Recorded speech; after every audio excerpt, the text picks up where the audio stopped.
everyone, welcome back to our channel Quick Minds. Today we will discuss class 10th chapter 12th electricity. आज हम class 12th का chapter 12th electricity start करने जा रहे हैं।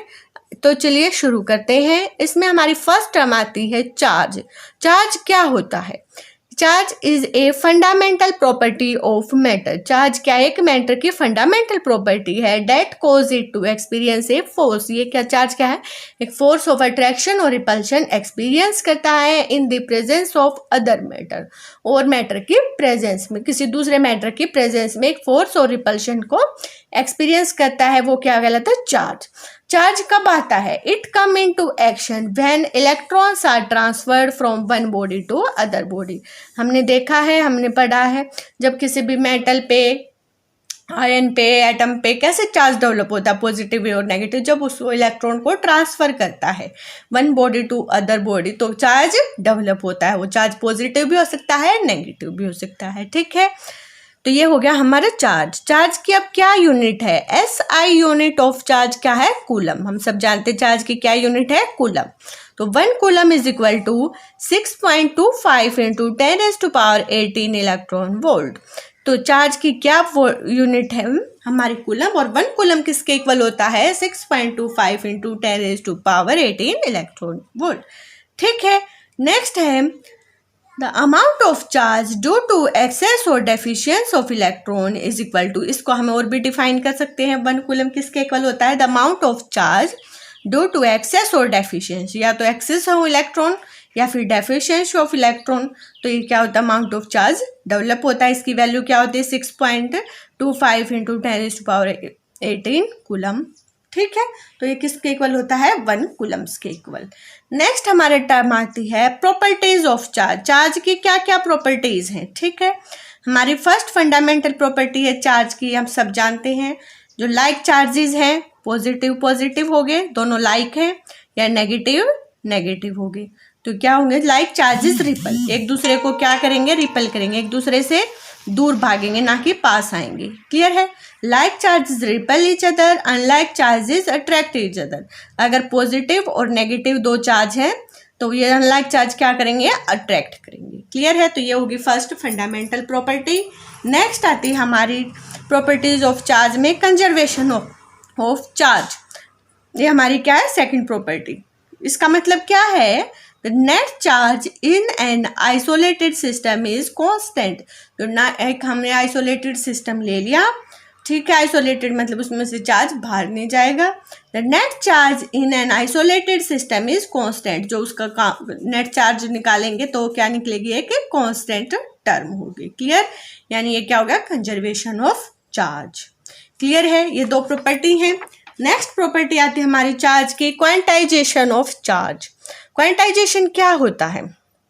Charge can exist only in the form of integral multiple of charge atoms. क्या होती है? जो हमारी क्वांटाइजेशन का मतलब होता है चार्ज किस फॉर्म में एग्जिस्ट करता है? Integral multiple of charge atom. Q is equal to 1 + NE। ये हमारे क्या है? Quantization of charge. n क्या है? कोई भी इंटीग्रल टर्म है, 1 2 3 अप टू n। ठीक है, तो Q is equal to 1 NE। Clear हुआ? तो क्या है? चार्ज किस फॉर्म में? इंटीग्रल फॉर्म में एग्जिस्ट करता है। नेक्स्ट हमारी प्रॉपर्टी आती है एडिटिव प्रॉपर्टी। एडिटिव प्रॉपर्टी क्या बताती है? Charges are additive in nature, यानी हम उनको कैसे ऐड कर सकते हैं, उनका अलजेब्रिक सम कैसे होता है। हमें नेट निकालना है, Q चार्ज निकालना है टोटल किसी भी सिस्टम का। इसके पास बहुत सारे चार्ज है, Q1 Q2 Q3 Qn। ठीक है, तो इसका नेट चार्ज क्या हो जाएगा? इसकी एडिटिव प्रॉपर्टी क्या बताएगी? तो क्या सम होएगा इनका? Q1 + Q2 + Q3 up to n। तो ये क्या होगी? हमारी additive property of charge. Next हमारी टर्म आती है टाइप्स ऑफ चार्ज। कितने चार्ज होते हैं हमारे? कितने टाइप के होते हैं? पॉजिटिव चार्ज और next one is negative charge. ठीक है, तो अब नेक्स्ट टर्म आती है हमारी इलेक्ट्रिक करंट। इलेक्ट्रिक करंट क्या होता है? अब हमें इलेक्ट्रिसिटी के बारे में पढ़ना है, तो उससे पहले हमारी टर्म आएगी इलेक्ट्रिक करंट। इलेक्ट्रिक करंट क्या होता है? कैसे चार्ज से हमें इलेक्ट्रिक करंट मिलता है? ठीक है, the rate of flow of charge is called electric current. अब चार्ज के बारे में हमने पढ़ा है, जब चार्ज की जो फ्लो करने की क्षमता है, the rate of flow of charge is called electric current. जिस रेट से वो फ्लो कर रहा है चार्ज, उसको हम क्या करेंगे, इलेक्ट्रिक करंट। तो कैसे निकालेंगे, इसको हमने डिनोट किया इलेक्ट्रिक करंट को आई से। आई किसका फ्लो, किसकी रेट निकालनी हमें, चार्ज की, तो Q बाय टी। तो क्या हो जाएगा, इसका formula is equal to Q by T, rate of flow of charge per unit time. इसको क्या बोला, पर यूनिट टाइम बोल दो या रेट ऑफ फ्लो बोल दो, एक ही बात है। Rate of flow of charge is called electric current. अब इलेक्ट्रिक करंट की क्या यूनिट होती है, SI unit of electric current क्या है, ampere. 1 ampere is equal to 1 coulomb per second. इसकी एम्पियर की क्या यूनिट हो जाएगी, 1 coulomb per second, coulomb per second. ये इसके चार्ज की क्या होगी, कूलम, टाइम की क्या होगी, सेकेंड, तो क्या हो जाएगी, कूलम पर सेकेंड। क्लियर है, ये इसकी यूनिट हो गई। आई क्या है, करंट, क्यू क्या है, इलेक्ट्रिक चार्ज, टी क्या है, टाइम। तो ये इसका formula I is equal to Q by T. Clear है। नेक्स्ट है, हम इलेक्ट्रिक करंट को किस में मेजर करते हैं, it is measured by ammeter. किससे मेजर करते हैं हम इलेक्ट्रिक करंट को, अब कोई भी सर्किट हमारा, उसमें हमें इलेक्ट्रिक करंट फाइंड आउट करना है कि कितना करंट फ्लो कर रहा है, तो हम कैसे मेजर करेंगे, बाय यूजिंग एमीटर। ये एक हमारा इंस्ट्रूमेंट होता है, ये आप लैब में देखेंगे। जब भी हमें करंट फ्लो करना है तो क्या लगाएंगे, एमीटर लगाएंगे सर्किट में, और एमीटर कैसे, सीरीज में कनेक्ट करते हैं। ठीक है। if 1 coulomb charge is passing through a cross section per second is said to be 1 ampere। 1 ampere किसके इक्वल होता है, सबकी टर्म 1 ampere कैसे निकलेगा, इसकी भी टर्म 1 है और इसका भी 1 लिख लो। if 1 coulomb charge is passing through a cross section per second, ठीक है, is said to be 1 ampere। तो ये किसके इक्वल हो जाएगा, 1 ampere के इक्वल हो जाएगा। क्लियर है। तो 1 ampere, 1 coulomb, इलेक्ट्रिक करंट, ये सभी टर्म क्लियर होगी। आती इलेक्ट्रिक पोटेंशियल, इलेक्ट्रिक करंट हो गया। नेक्स्ट आती है हमारी इलेक्ट्रिक पोटेंशियल। इलेक्ट्रिक पोटेंशियल क्या होता है, the amount of work done in bringing unit positive charge from infinity to that point is called electric potential. Electric potential क्या हो, किस फॉर्म में निकालेंगे, अमाउंट ऑफ वर्क डन, कितना वर्क डन लगा, in bringing a unit positive charge. एक हमने unit positive charge लिया है, उसको इन्फिनिटी से हम उस पॉइंट तक लेके आने में कितना वर्क डन, कितना काम किया है, वो क्या कहलाता है, electric potential at that point. Electric potential क्या है, ये हमारी एक स्केलर क्वांटिटी है। एसआई यूनिट क्या है इलेक्ट्रिक पोटेंशियल की, क्या हो जाएगी, ये वोल्ट से, वी से मेजर किया है तो क्या हो जाएगी, volt. 1 volt is equal to 1 joule per coulomb. अब ये क्या है, इलेक्ट्रिक पोटेंशियल को हमने किससे डिनोट किया, वी से। वी क्या हो गया, amount of work done in bringing unit positive charge from infinity to that point is called electric potential. और इसकी यूनिट निकालेंगे तो वर्क की क्या हो जाएगी, जूल, और इसकी क्या हो जाएगी, चार्ज, तो क्या निकलेगी हमारी यूनिट, जूल पर कूलम। तो इसकी क्या हो जाएगी, यूनिट। क्लियर है। तो इलेक्ट्रिक पोटेंशियल होगी हमारी टर्म क्लियर। नेक्स्ट हमारी टर्म आती है इलेक्ट्रिक पोटेंशियल डिफरेंस। इसको हमने मेजर, डिफरेंस से मेजर किया डेल्टा वी से। क्लियर। तो इसकी डेफिनेशन क्या होगी, the amount of work done in bringing unit positive charge from one point to other is referred to as electric potential difference. क्या है इसमें, क्या होगा, अमाउंट ऑफ वर्क डन, इसमें भी अगर वर्क डन की फॉर्म में मेजर करेंगे, in bringing unit positive charge from 1 point, कहाँ से, उसमें इन्फिनिटी से लिया था, from 1 point to other point, 2 point consider कर लिया हमने, is refer to as electric potential. ठीक है, between them if 1 joule work is done to bringing unit positive charge from one point to another, the potential is said to be 1 volt. This is 1 volt. Electric potential की difference की definition 1 volt. अब क्या हो गया, मैंने first charge लिया A है तो उसका potential difference VA is equal to W। Electric potential क्या हो गया, WA अपॉन Q। नेक्स्ट वाले का हो गया VB, WB अपॉन Q। दोनों आगे first equation second equation. Clear. तो अब हमें इसका पोटेंशियल डिफरेंस निकालना है, तो VA माइनस जो सा बड़ा है VB माइनस VA या VA माइनस VB जो भी बड़ा है, तो क्या हो जाएगा, WB minus WA upon Q। Clear है। तो ये हमारा क्या हो जाएगा, इलेक्ट्रिक पोटेंशियल डिफरेंस। क्लियर है। इलेक्ट्रिक पोटेंशियल डिफरेंस को हम कैसे मेजर करते हैं, करंट को हमने मेजर किया था मीटर से, इसको हम मेजर करेंगे वोल्ट मीटर से। नेक्स्ट हमारा आता है वोल्ट मीटर। अब हम पोटेंशियल डिफरेंस निकाल लिया हमने, तो पोटेंशियल डिफरेंस को हम कैसे मेजर करेंगे? By using volt meter. Clear है? तो potential difference between any two points is an electric field measured by an instrument called volt meter. It is always connected in parallel. तो potential difference हम कैसे major करेंगे two points के बीच में?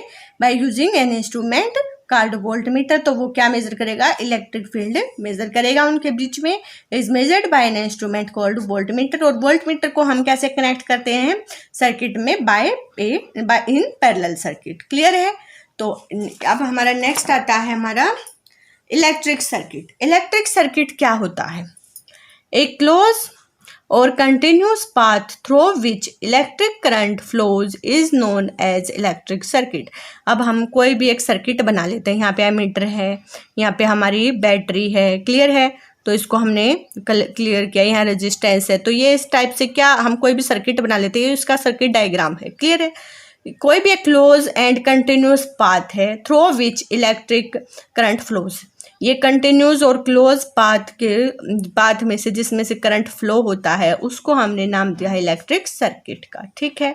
और जो इसका a pictorial representation of the electric devices, जो हमने डिवाइस कनेक्ट करे, battery, volt meter, ammeter, resistance, inductance, जो भी हमने कनेक्ट किए हैं उनको पिक्टोरियल रिप्रेजेंटेशंस करते हैं उनका, तो उसको हम बोलेंगे सर्किट डायग्राम। ठीक है? The pictorial representation of electric devices connected in A circuit is called circuit diagram. तो हाँ क्या होता है? ये ऐसे ऐसे हम क्या बनाते हैं? इनका सर्किट डायग्राम है।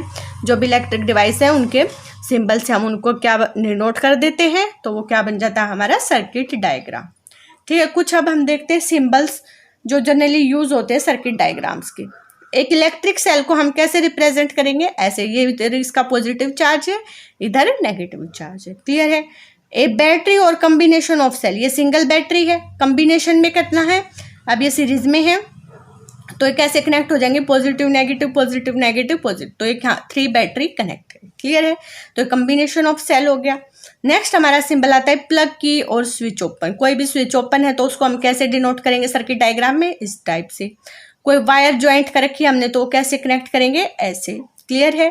इलेक्ट्रिक बल्ब के लिए हम कौन सा सिंबल यूज करते हैं? This symbol. Next is the variable resistance और रियोस्टेट। वेरिएबल रेजिस्टेंस के लिए हम कौन सा सिंबल यूज करते हैं? This one. और सिंपल कोई रेजिस्टेंस है तो उसके लिए हम सिंपल रेजिस्टेंस का ऐसे दिखाते हैं। वेरिएबल के लिए उसमें एक एरो लगा देंगे। क्लियर है?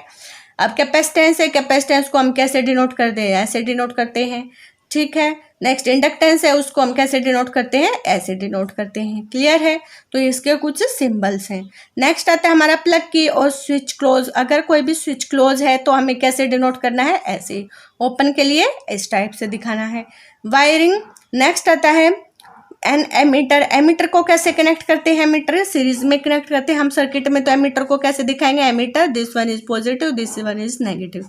अब इसको हम सर्किट में कनेक्ट कर सकते हैं। ये सिंबल हमें यूज करना है डायग्राम के लिए। नेक्स्ट आता है वोल्ट मीटर। वोल्ट मीटर के लिए कौन सा सिंबल? वी। और ये this one is positive, this one is negative. Clear है? तो ये हमारे कुछ सिंबल्स हैं जो सर्किट डायग्राम में हम यूज करते हैं। नेक्स्ट हमारा टॉपिक आता है Ohm's law. Ohm's law. Ohm's law क्या कहता है? According to Ohm's law, at constant temperature and pressure and strain, the current flow through the conductor is directly proportional to the potential difference across the conductor.